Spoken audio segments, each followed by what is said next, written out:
Series 2, Episode 2, Documents, otherwise known as Docs or Bust.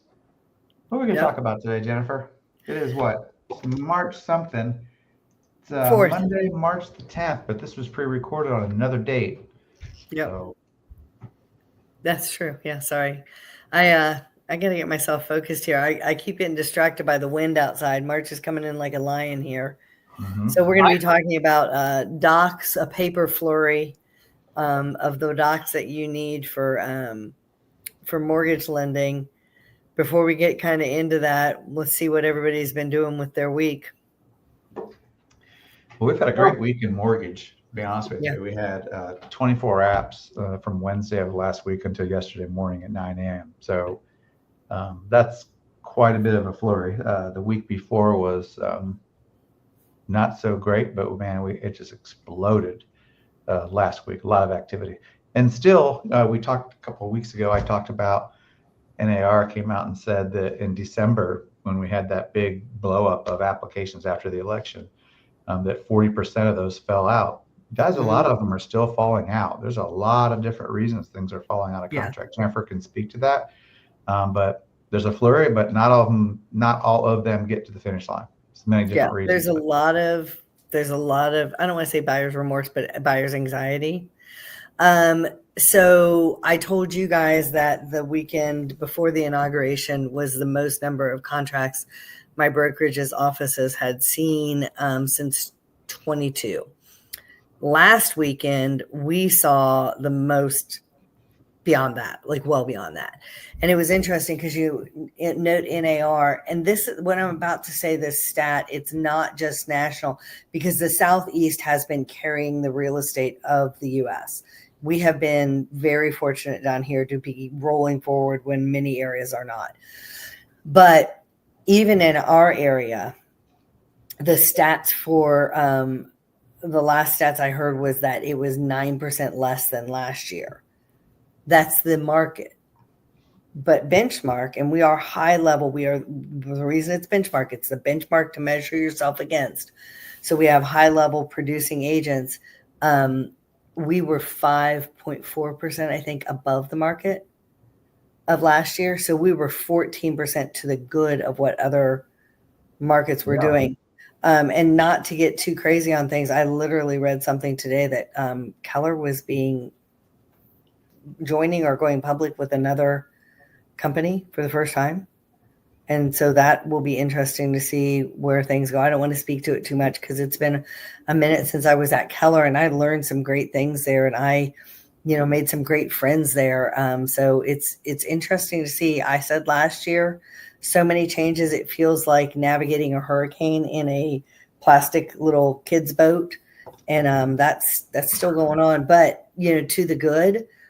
Tomorrow I'm closing contracts number 6 and 7. And then on Thursday, I'm closing number 8 of the year. And, awesome. Out there with other buyers, I've got listings coming up. I've got a listing that's coming online. It's a pocket listing right now. So I can tell people just in my brokerage about it, or direct mouth, word to word with an agent. I can't generally publicize it, but then I have 2 more that as soon as they find what they want, they're selling, they're buying. I've got a couple other first-time buyers running around. We're going to talk about some of them, not by name, but scenarios when we're talking about the docs today. Mark, what's been going on with you? Well, for me, yes, I coach on the financial side, but I've also paired career coaching with my financial coaching, because career coaching and financial coaching seems to go hand in hand, in my opinion. Yeah. So what's happening and what I'm seeing is just an explosion on the career coaching side. Holy cow. I've brought on 4 different clients over the last week and a half on people who are, I'm not really in the position that I'm in. I took this job because I needed a paycheck. I'm really not happy. I'd like to find something else. And this all ties back to our, most important income, wealth building tool, our income. And that's the tool we need to buy a house. But that reminds me of like the jokes about the house shows.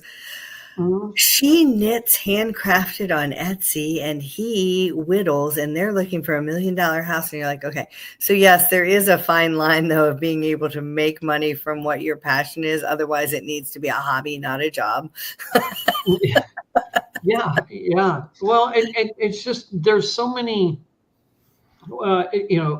reasons as to, and I'll raise my hand.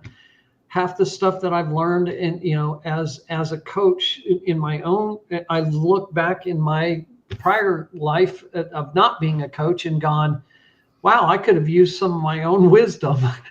You know what though? It's so much easier to say advice than to apply advice, even if it needs applied. I think that's why the Bible says, take the stick out of your eye before you go trying to take the stick out. Plus, it's easier to see when you're getting the splinter out of someone else's if you don't have a log in yours. But I do think it's because it's easier to see someone else's perspective when you're outside of it. Same with, the prophet's not appreciated in his own yard. Just FYI, that was our homily this past Sunday. Oh, yeah? Yeah, take the log out of your eye before you can take the splinter out of someone else's. Yeah, see? So I'm going to set Lance up. I am going to look for one quote I found, and I'm blanking on it, so I'm going to look for that as well. So if you see me looking down at my phone, that's what I'm doing really quick. I'm going to set Lance up with how I kind of describe a little bit about the lending in my buyer's orientation. I tell the folks, even if they've had a mortgage before, it's not a walk in the park. We want to make it as easy as possible, but we don't want to make this American Ninja Warriors. You don't want to forget obligations. I don't know, that you have child support, that you have a credit card, that you have this, that, or the other thing. And sometimes it's an honest to God, oh my God, I forgot that I have a timeshare that I pay, $1,000 on or whatever it is, right? Because it's a once a year payment. But I say, in all love, it is kind of like a proctology exam, because you're saying to somebody, lend me hundreds of thousands of dollars. And they want to make sure that that is a worthy use of that money that they're lending out. And there's a whole bunch of government constrictions. And one of the things I tell them is the lenders are busy, 24 apps in a week. Lance doesn't have time, and he is not that bored and curious to be going, I need to see this doc from this week at this time. And then the other thing, he's not doing it out of boredom. Now, sometimes you're like, God darn, I already gave you that. Sure, you did already give that, but it was for this period here, or they need to see clarity on it, or you need to do a second VOE, verification of employment, as you come to closing. The other thing I tell them, Lance, I said, just give them what they ask for and quickly. And I liken it to the legal shows, or the legal, like sometimes it's actual court. You've hired a lawyer, and the lawyer says, I just need you to answer yes or no to whatever you're asked truthfully. And so you get up there and you go, Lance Stanmeyer, were you at the party with Mark Crater last Saturday evening? And instead of just saying quickly and honestly yes, Lance is like starstruck, holding, so right there, pausing, it looks like he's making up something, but then he comes out with, yeah, and I couldn't believe when Susie May did this, and then so-and-so was, well, in all honesty, this happened in Nashville, swinging from the chandeliers. They busted into a new construction, bunch of teens, over 200 of them, and did over $100,000 in damage. So no swinging from the chandeliers, just answer yes or no, and get the docs in or bust your loan, right? How's that?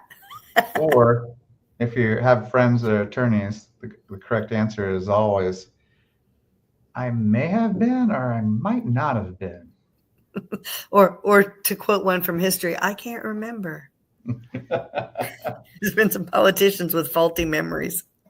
Oh gosh, I tried to fit as much as I could. Never mind, we're not going there. Okay, so glad you set me up, Jennifer. We're going to talk a little bit about documentation. We're going to let this take it where it may. So an important part of the mortgage process is the documentation. So, how do we ever get to that? So I'm going to share the screen. It's the path to home ownership. And what I don't know is if I press this button, what happens? So let's see what happens. The big screen button. I did not want that to happen. Is it full If screen? you want to make it big screen, take it off, make it big screen, and then go back to share. Okay. Thank you, I Jennifer. learned that once.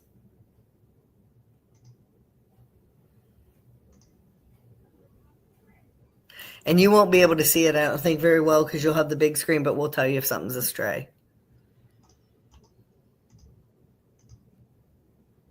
All right. Yep. Big screen. The path to home ownership. All right. So this Ooh, is good. fancy little turn there. Yeah. So we're not going to talk about this. This is something we can do in some other presentations, but Okay. let's see if it'll let me, with my company, it's always important. A core values define who I am. And I think this defines all three of us on this call. Humility first, fostering growth and knowledge, have fun, create an experience for you, speed to respond, seek wise counsel, respect, listen, and stay balanced, committed to serve, consistent, honest communication, and stay family focused. So I think that speaks to everyone on this call. Jennifer, you're like this. I'm not going to go into these things, but how rent adds up over time. I want to blast through some of this and get to where we get to the documentation. Okay. Myths, things you should know. How much can I afford? What is a credit score? Credit score, all things that we like to talk about. Maintaining a score. Yeah. Myths. Which is why we're doing the Keys to Home live as you scroll through. We'll be answering a Absolutely. lot of these live coming up. We'll stay tuned and we'll give you the date and time, place. So might as well start with this, and this will lead us into documentation. How do we qualify for a mortgage? So we're going to look at 6 major factors, right? We're going to look at income. We're going to look at debts. We're going to look at credit. We're going to look at employment history. We're going to look at the type of property you want to buy, and then the down payment, closing costs, prepaids, and cash reserves involved with the transaction.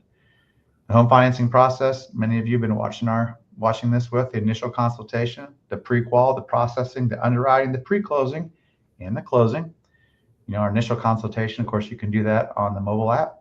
For Jennifer, 2 below me here in the Brady Bunch stack, Jennifer and I actually have a co-branded application. So when that goes out, you see her information and mine. It takes about 10 minutes to complete that. And the things that are inside of our mortgage app are absolutely amazing. That moves forward to the pre-qual.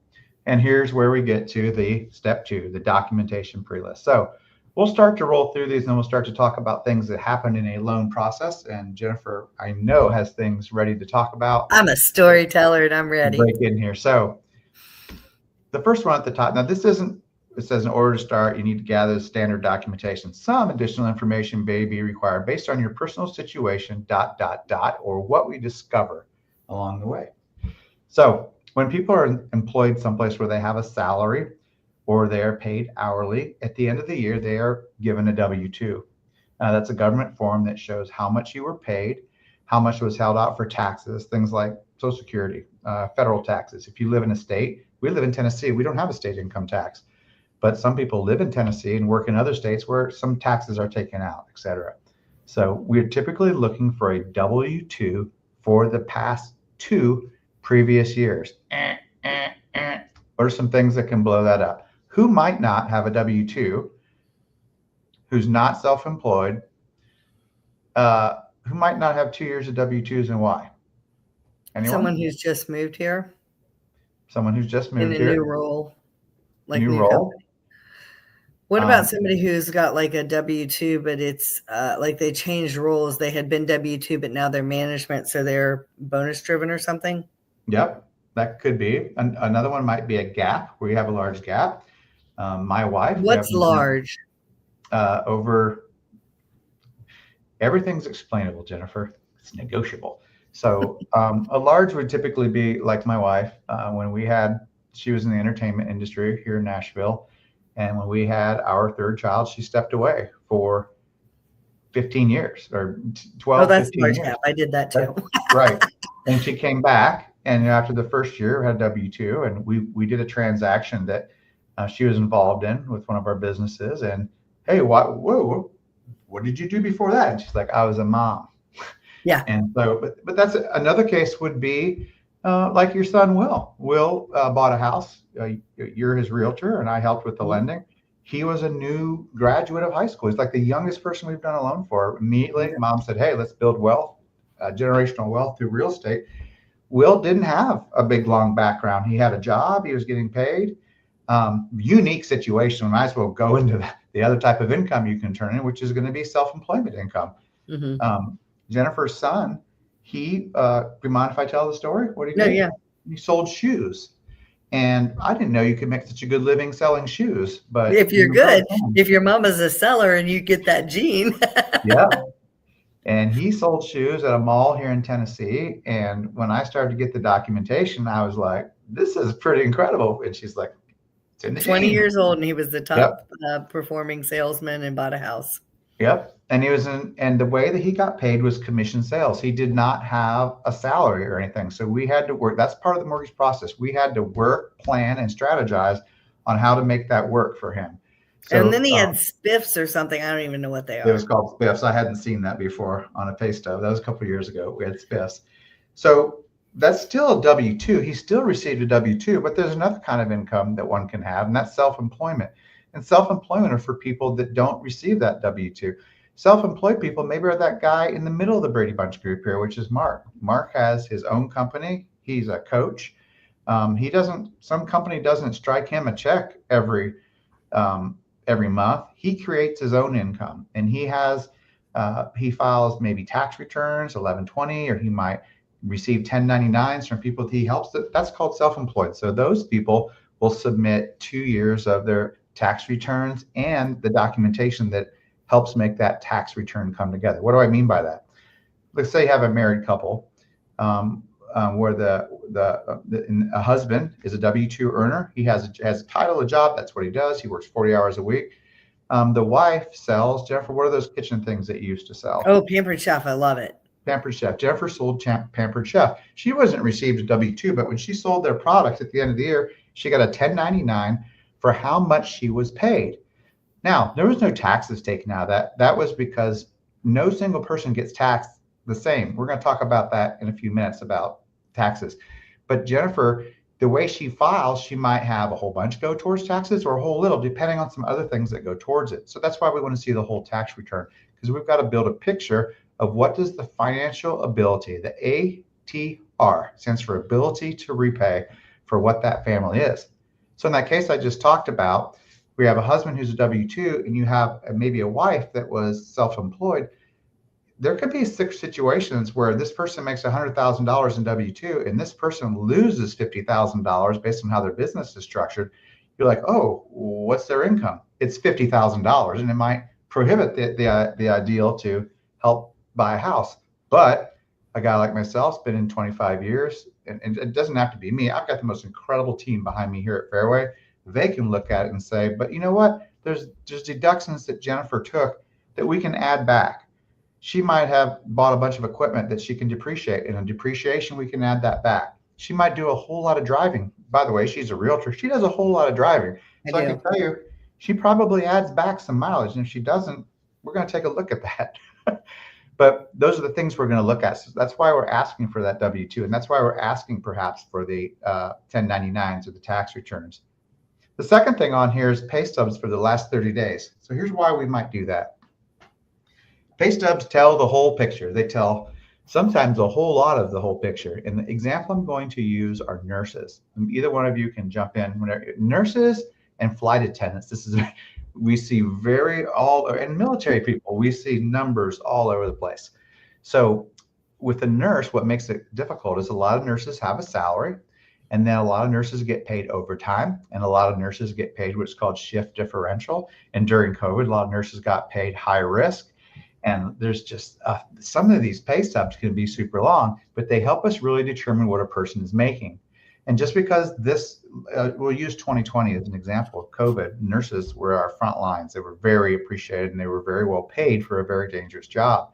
They made a lot of money that year. Most nurses made in that year or the following year the most money they'd ever made. The job as a lender, when I give this to my team, they've got to determine that ATR, that ability to repay, is what that person's earning. Does it have a propensity to continue? That means that they're going to be a follow-on. Are they going to continue to make that? And the word that we use that a lot of people don't like, if you want to guess, it starts with an A and ends with an E. It's about 7 letters. We use a certain process to figure out what that income is. And you add things together and you divide by the number of things, and that gives you an average.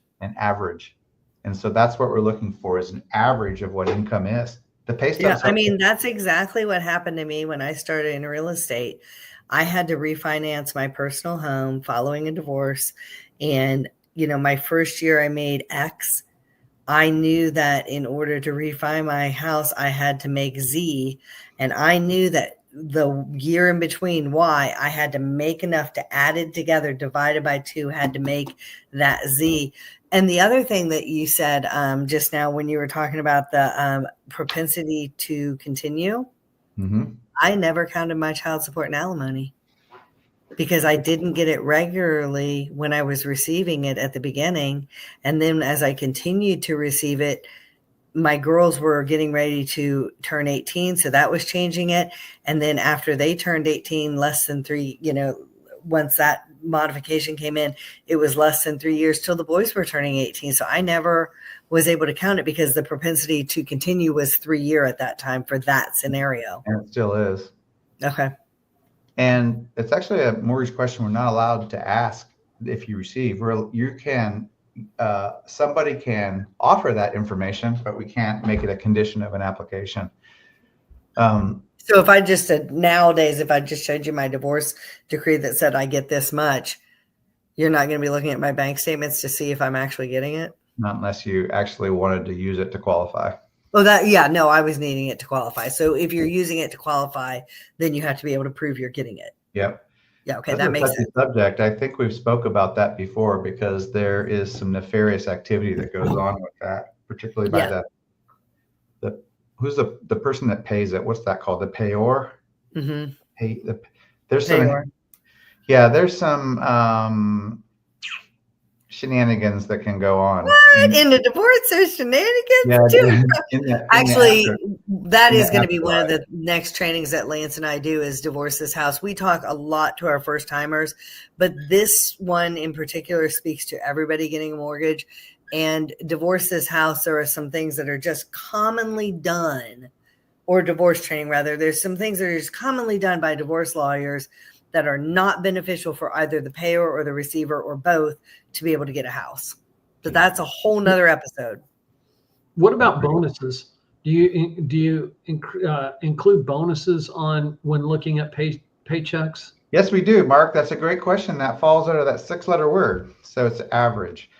So we will look at bonus. So myself, I'll tell you how I'm paid. I make commission on what my overall sales is for the year. And I don't have a salary. I'm paid minimum wage.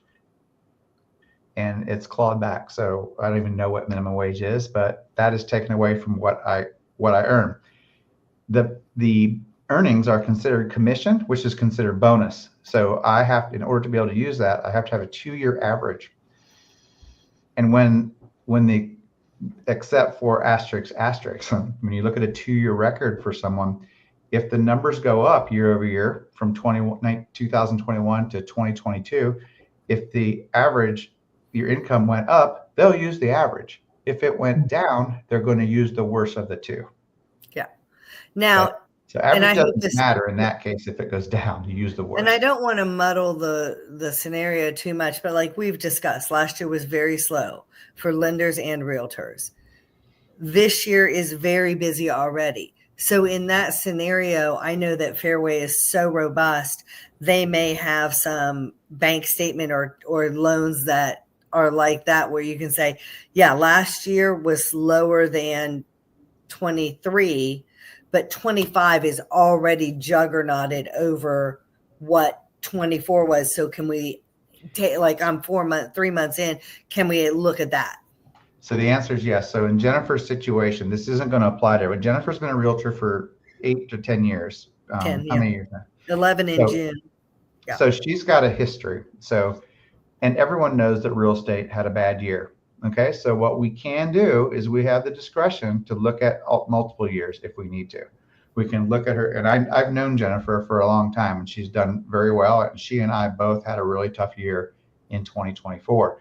But we were able to show that. And one of the things that Jennifer would have to prepare if she was doing a loan right now is we would have her prepare a P&L, a profit and loss. And she would demonstrate. I know a guy, Brent, would do it because I Yeah. from overdoing things.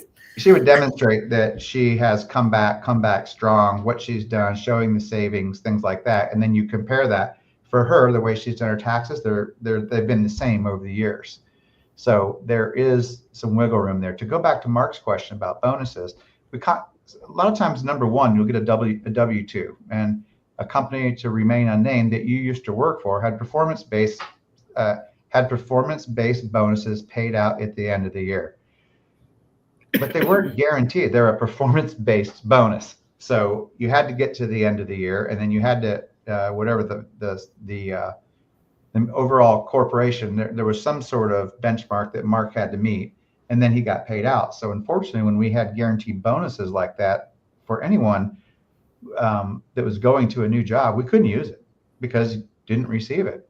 That stinks. And a lot of, Mark will tell you, a lot of the for the company to remain unnamed, a lot of the compensation plans were very heavily weighted on the back end of that to get performance out of people. It worked brilliantly.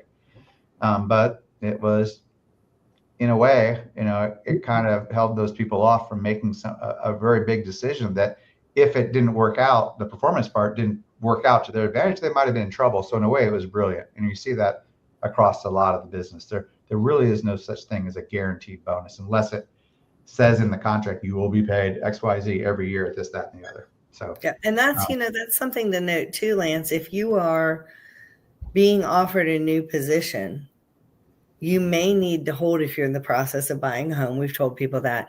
But also, if you're being offered a new position and you are in a negotiating position with that company, and you're going to be buying a home because you're moving to the Nashville area, or you're this, that, or the othering, you may want to talk to a lender about how you want to structure your pay and what that offer letter looks like. That is a really critical, often overlooked thing. It's funny you said that. It's not really funny. It harkens back to a different time in my career. I worked for Regions Bank. It's a very big bank in the South here, and I was blessed enough to work in private wealth and relocation.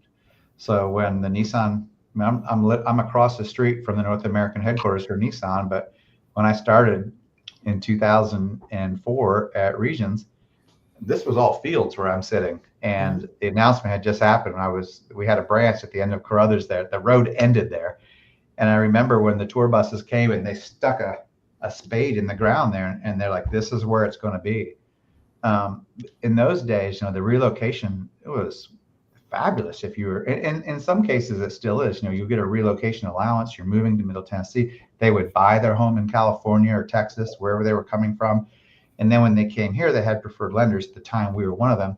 And Jennifer, they had negotiated, the relocation company did, that each buyer got X amount of dollars, $5,000, that they could use towards points or buy downs. Back then, a high-end house price here was $450,000. Yeah. And so 5,000 average was $225. Yeah, it went a long way. And a lot of those people used them to buy discount points or pay for all of their clothes. So it's and that's one of the reasons we do this podcast, is we want you guys to share, those viewing, to share this with people, because it's free information that can really change your life. We want to educate people. We're professionals, all three of us, at what we do, and the knowledge that we have. Jennifer has been a realtor for 11 years. I've been a lender for 25. Mark, how many years have you been in a role of finance like you have?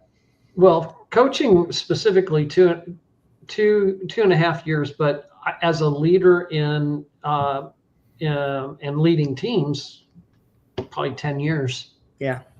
So that's combined 48 years of working with people and leadership and guiding. And we don't win them all. We don't get every person we talk to, we don't help. And some people, we'll never know that we helped them with some of the information that we gave them. And I think that's one of the biggest things I would say. If you're renting, if you're thinking you're going to move in a year or even two, do not do anything with your credit or income. If you have this goal, a year to 2 years out or less, don't do anything with your credit or income without talking to Lance, who is versed in this, to advise you on what moves to do. Because we've said it again, you're not in this all the time. You don't know what impact this is. We'll talk more about different things that people assume. Close my credit cards. No, don't. Anyway, go on ahead. Yeah, Sorry. assumptions like Credit Karma is my credit score. It's not. You're going to want to have what's called a mortgage modeled score. And Fannie and Freddie and FHA, there's a lot of debate about what's best to do with that, but you do need to know what your mortgage model score is so you can make sure that it's set up for success in the future. Another thing we're looking for is your employment history. We talked about that. We're looking for a 2-year employment history. We're going to be looking at your checking and savings account for the last 2 months. The reason we're looking for that is that helps show a consistency of deposits. So, you told us I have XYZ job, that I get a check every 2 weeks, or I'm XYZ self-employed. We want to see the consistency that those things are happening. What's that? That's the ATR, ability to repay. But I'm going to back up a step before I tell you what's hidden in bank statements. I'm going to tell you what's hidden in pay stubs. And this bites people more than you would expect. One of the things that shows on a pay stub is 401k, what's going towards the 401k, but it also comes up with 401k loans. And over the last 20, 25 years, the 401k programs have made it relatively easy for people to borrow against their 401k. And how that's paid back is as a monthly deduction from your income. And a lot of people forget about it. So sometimes that can be pretty big. But it's good that they have access. Mark would say, hey, you need to have 3 years of that anyway on the side, so you don't have to dig into that 401k. But we see it a lot more than you would think. So moving on to the bank statements, there's all types of little secrets that pop up. One is in the little small print right below where it says checking. It says all non-payroll deposits. So that's mad money. Anything that's deposited into those accounts has to be sourced. So after the Patriot Act, after 9/11, they passed a law called the Patriot Act. They found out that during and before 9/11, an extreme amount of money was being laundered, and a lot of things were changed. They wanted in America to tell where was this money coming from. He's like, what does that have to do with 9/11? Well, the money was laundered through real estate. It was through real estate purchases, real estate transactions. Some of these people didn't even exist. They were just made up, and it really wasn't very well regulated. So now all deposits are over a certain amount. You'll hear statistics like over 20% of your income. Jennifer, I don't know if you've heard that. So I've heard different numbers, but I've heard various. Yeah, $10,000 a month their average income. They see a $2,000 a month deposit. Going to ask what that is. They might not ask about a $1,200. But that's my feet pics. Say again. That's my feet pics. Got it. Oh, jeez. Edit. No, okay. So I've been sitting here like trying not to interrupt because I'm trying to be better at that. I have my hands as a V. Guys, please, not YouTube, watching this. When you are giving your friends money as a gift, as a repayment, as a whatever on Venmo, do not be putting what you think is funny in the memo. It has bit people in lending. Yep. They're going to look at all that. And the one thing that pops up that just drives people crazy is NSF, non-sufficient funds. It happens. Non-sufficient funds happen to people. A lot of people run a really slim checking account, probably by design. They only put things in there as needed, and sometimes they forget. And when a lender sees that, what do you think that does to our ability to repay action? It really throws a red flag on it. Red flags is something we look at a lot in lending. So guess what? If that's on there, folks, you still make applications. There's reasons it happened. But if it's on there, you're going to be explaining why there's a non-sufficient fund on there. And Mark would say never budget down to zero in your account. Bingo. Yeah. And also the checking and savings is typically where the down payment money comes from. So that's why we asked for that. Most recent statements for 401k stocks and other investments. Now we're looking at those not because maybe we don't want you to buy a house. We don't want you to take from those qualified plans. Those are things you'll be penalized typically to take money out of because normally they're in qualified plans, and Mark can talk more about that at another time. But we use those for what are called reserves. Reserves help us feel good about our ATR, that ability to repay. So if someone is maybe doing what we call payment shocking in the industry, which there's a lot of recently, because 5 years ago, interest rates were, or 4 years ago, interest rates were 2%, and now there's 6.5, 7. That's a 350% payment shock. So we want to feel comfortable as a lender. The underwriters want to. They want to look and make sure, okay, Mr. Mark, although his payment, he lives in an apartment right now, it's $1,800 a month. His new payment's going to be $5,600 a month. what would happen if his self-employed income, which we kind of feel okay about, we see a 2-year history, but what if there was a slight hiccup? Well, we want to look at, in this proverbial example, the guy's got $1 million in 401k. He's got $280,000 in an E-Trade account still. And that's going to make the underwriters and the underwriting engine, the automated underwriting systems, they're going to feel good about it. It's a compensating factor, a way to say it as well. Reserves are great compensating factors. And when we get into investment properties or owning multiple second homes and things, there are guidelines that say this borrower has to have 6 months of this particular PITI, payment, insurance, tax, after everything else. We've got to see that they can withstand a financial storm. Yeah, that reminds me of something that we haven't seen in a while, but it was going on when rates were really low and rents were really high. There was a disproportionately high rent. And you would have people who are like, well, I'm paying $4,000 a month rent now, and my new mortgage is going to be $3,000. Why am I not being approved? And it was because they didn't have the year history and some of these other things. And that was super frustrating to a lot of people at that time. Absolutely. And just because this is with the card, and all three of us, okay. If we make the three of us on this panel right now, you know what? We only make $2,000 a month. We can go, all three of us right now, it doesn't matter what our credit score is, and someone's going to sell us $1,000 a month car payment. Okay. It doesn't, they're going to do it. And why is that? And if we're up at Clarksville and we're in E1, 2, or 3, it's happening faster.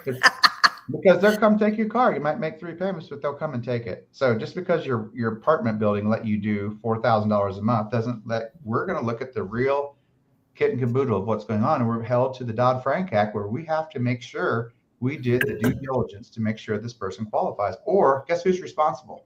Me and underwriting. Most recent, that's why we look at the 401k stuff. And we're going to look for loans against the 401ks. Next one is signed federal tax returns. We typically don't get into tax returns unless we're dealing with a self-employed borrower or a person that makes a lot in commissions and needs that to qualify, because you'll sometimes see deep down in the tax returns. And it's interesting, we did a lot of training for this after 2008 at Regions. We did a lot of really deep training on tax returns and how semi-fraudulent things were hidden in plain sight.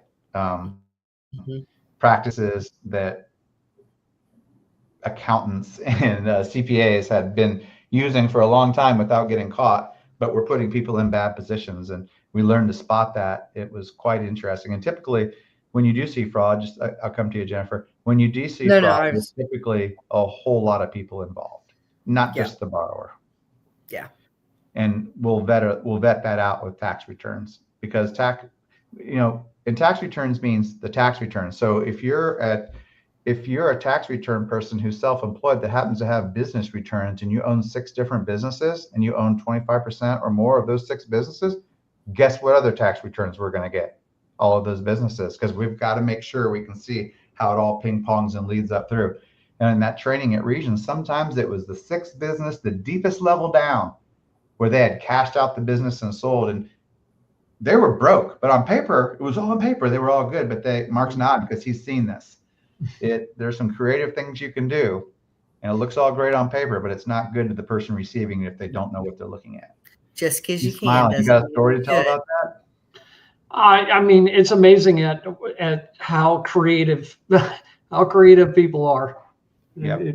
And I thought I was creative, but there's usually several of them. It's a cabal of them. It's several people involved in it. Yeah. Okay.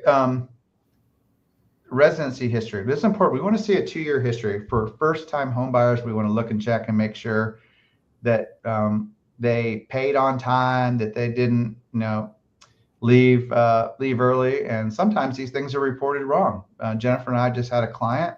We pulled their credit. I know this client. We'd worked with them before. All of a sudden on the credit report, it says that they had ditched on their apartment many, many, many years ago. The client had no idea and would have never known until we pulled the credit that was out there. Knew that they didn't ditch, but didn't know that it was on there. They didn't do either of them. So yeah. And Jennifer actually was able to help get that resolved. So hats off to her. anyway, I mean, there's the people on this Brady Bunch thing over here on the side, we go above and beyond. I've helped people scrape windows for their paint. I've mowed people's lawns. I mean, over the years. Well, and like when Will bought his house, we had to explain why he didn't have, because he'd been living with me. Mm-hmm. And then that's the other thing too. You talk about people getting creative and they're paying their mom, their brother, their whoever rent. So it looks like they have a payment history. Just don't do it. I mean, it's going to come out, and it's called what? Mortgage fraud? Mortgage fraud and border income. So we can't use it. Yeah. A lot of people believe they can use it. Like, well, I got 3 roommates. That's great, but you can't use it because you live with them. All right. Unless they're in a duplex on a separate from you domicile. Right. On the other side. And by the way, we should do a training session on that, guys. And Mark owns one that we just talked about today. It is a great secret of American wealth is you can buy a dual, tri, or a quad, live in one piece of it, and let other people build your wealth, your neighbors. What they're hard to find. I can tell you where 2 are right now, Oh, that under woman. 300,000 in Middle Tennessee. How much are they? Under 300,000. Don't And do it's that. a college town with a master's level program, so I would say they're going to be decent renters you could get. I'll be calling you. All right. If you paid off a mortgage in the last 2 years, we want to see a copy of the HUD, release satisfaction. Sometimes they'll ask where the money came from to pay that off. Oh, that's intrusive, Lance. The ability to repay, A ATR. proctology report. I have been receiving a phone call from Washington, D.C. all day from the same number. I don't know what that's about. All right. Photo ID. That's part of the Patriot Act. We have someone's got to identify who they are. Tell me 5 things you did last week, Lance. Yeah, maybe.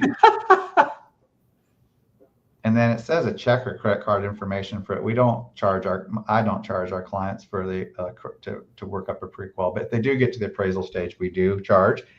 And that's paid not to me. I don't even collect that information. It's paid directly to the AMC, which is an appraisal management company. And they are who organizes the appraisal. In Middle Tennessee, it can range from $475 to, I've got one that's got to close the end of next week, and we've got to get it rushed. So they can ask for more and they want an extra 150 to get it done in a few days. That's their prerogative. The customer can accept it or reject it. But anyway, so I don't think I've got another page of documents here. Let me look. Oh yeah, additional. So I don't know if that popped up. Yeah. So if it's a veteran, we're going to want to see the DD 214, the reserves. We might need for self-employed those 2 years corporate tax returns or a year of profit, a year-to-date P&L, profit and loss, and a balance sheet. License. If people are doing something that requires licensing, we are required to make sure that we know that they're licensed to do it. 1099s or K1 forms. K1 shows how much you own in a corporation, and we're very interested in knowing if it's 25% or more. If you own 24%, we're going to go with what the K1 says. If you own 25, anything above 24.99, we're going to want to see 2 years of those business returns. That gets a little sticky sometimes. Sometimes you'll have what people consider themselves to be a minority owner at 25%. Well, they're not. They're a major owner. The other side sometimes don't want to give up that documentation, or the 25% owner feels uncomfortable asking for it, even though they should see everything. Oh, looky right there. The next one, divorce decree. Divorce decree is a puzzle. There's a lot of things. I've seen a lot of divorce decrees over 25 years later. I think when I did one of my last refis or this purchase, I had to show it, and I've been divorced years. Yep, but we don't know. Maybe you're that one person that has even to pay that in side perpetuity. mister. You have to pay into perpetuity. Yeah. And then there's the last one talks about documentation of monies from Social Security and retirement and disability. So we the bank statement, there's a couple ways around that. My team, they're incredible. Sometimes the bank statements mean you don't have to get the Social Security statement. Sometimes the Social Security statement means you need to get the bank statement, benefits, things like that. The documentation, like Jennifer joked around in the very beginning, it is, I'm not asking that just to give you a hard time. If it's in the very initial conversation, it's because something happened in the conversation I know is going to be asked about later, or someone on my team knows that, or I've been directly asked to get that. Well, and you say you don't want something to happen later. I often say that buying a house is like a wedding. There's different parties. hopefully you're working towards the same goal, which is transferring a house from one party to another. There is going to be a hiccup during the process. Hopefully it's small. Hopefully it's that you didn't have the right shade of pink for the flowers when they came out of the buds. Okay. What we don't want to have is somebody standing at the back of the church 8 months pregnant going, yeah, it's his baby. Lance is trying to help you avoid that with the documentations so that if he goes, hey, you know what? That might be a problem. Let's make sure that we get that out of the way before you get all the way down the road and you're got your movers lined up and you've sold your house or you've given notice on your apartment. And then there's this big chaos at the end and y'all laugh, but we know this happens. And it's one of the reasons that you don't call 800 numbers because they are not as diligent in watching out for your Fanny as Lance is. Well, you just motivated me to change the title of our thing. So, oh, good God. It's not my baby. So, that's a great episode today. Things are happening. Historically, we'll look back on these times. There's things happening. And this is recorded and it'll just be part of the history of what we do. I think things are going to get tougher before they get better. I think things are happening. I think there's a little hurt. I'm going to have to try not to be political. I mean, it is, Mark and I talked about this 2 weeks ago, for interest rates to go down, typically something pretty bad's got to happen.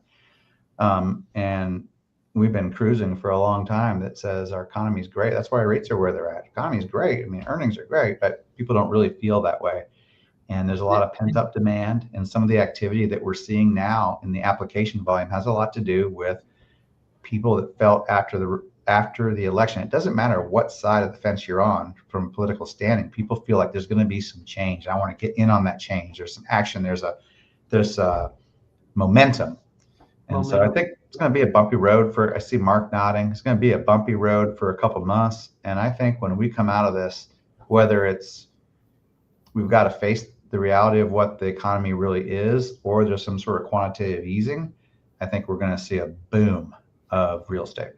Mm-hmm. I think so too.